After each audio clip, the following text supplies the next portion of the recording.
There were several questions about Noam Chomsky's interview with Mehdi Hassan on al-Jazeera, where Chomsky actually greenwalded me to some degree, which is amusing.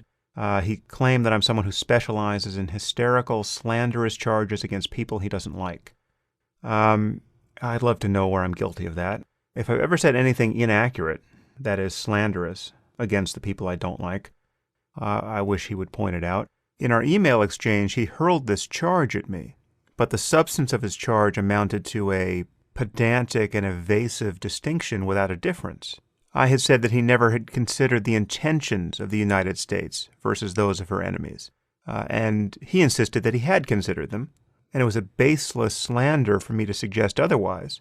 But he totally disregarded the significance of intention, discounted it, said you can't possibly know intentions because people lie about them, and at one point even inverted their significance, suggesting that not intending harm made one somehow more culpable for evil than intending it.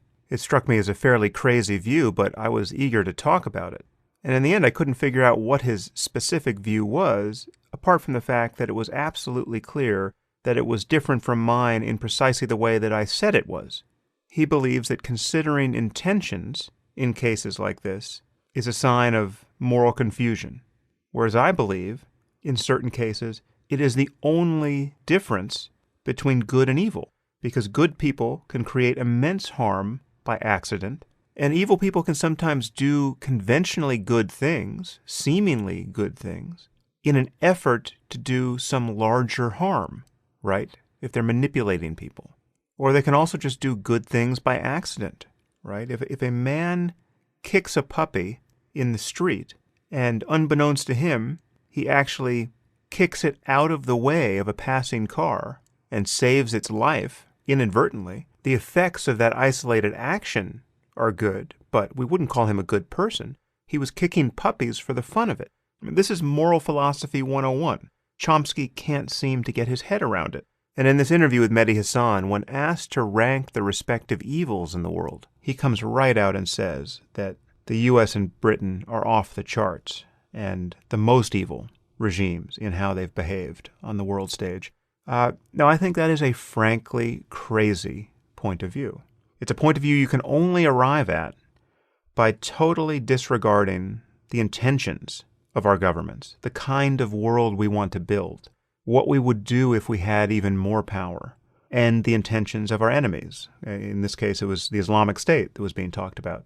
So I don't want to go over this ground again. I think you guys know how I think intention functions here. Intention is the only guide to what someone's going to do next, right? It's the only guide to what they will do if they have the power to do it. That's why intentions are morally important. That's why there's a huge difference between the person who injures you by accident and feels sorry over it, and the person who injured you intentionally and wants to do you further harm in the future.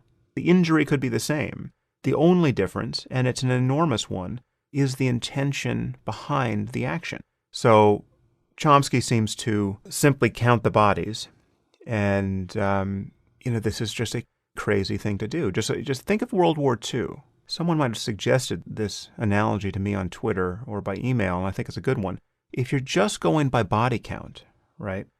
Well, more Germans died than Americans in World War II, right? So you look at what we did, and you look at what the Germans did, and with respect to the conflict between the U.S. and the Third Reich, well, the U.S. looks worse. We killed more Germans, right? I guess we're morally worse than the Nazis there. Does that make any sense to anyone?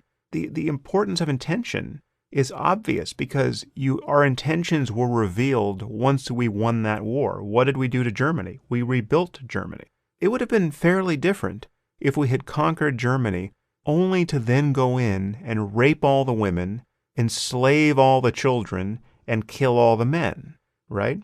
That's a rather big difference. And you would have seen that difference had we intended to behave that way. Chomsky ignores all this. And it's mind-boggling to me that anyone considers his views on this topic morally sane, much less important to consider. Now, is that a slanderous charge against him? I don't think so. I listened to the whole interview with Mehdi Hassan. He said many other things that were less crazy than that, and he said a fair amount that was just as crazy. He claims to be even more concerned about jihadism than I am, but he purports to be drilling down to its root cause, which, as was obvious from the context, he believes is U.S. foreign policy. We created global jihadism, according to Chomsky. Okay, well, good luck with that. My analysis of the roots of jihadism can fully absorb the reality of blowback, the fact that we funded al-Qaeda against the Soviets. Did we create the doctrine of jihad? Have we created a belief in martyrdom and paradise? Are we responsible for the fact that tomorrow morning some bright guy in London or Antwerp or Paris or Brooklyn is going to wake up and decide to fight for ISIS? No. The real answer to the riddle of jihadism is both simpler and more complicated than what Chomsky is alleging. And his emphasis is just all wrong, and reliably wrong, on this topic, as is the emphasis of everyone influenced by him. It seems to me no question that Chomsky is the godfather of the regressive left. If responsibility for this moral confusion and political masochism can be laid on anyone's head, it's Chomsky's. And that's why I would have loved to have had a real conversation with him on this topic. Because if he's misunderstood, well, then I would like to cease to misunderstand him. But unfortunately, I think he's understood all too well, and it's time people stopped listening to him.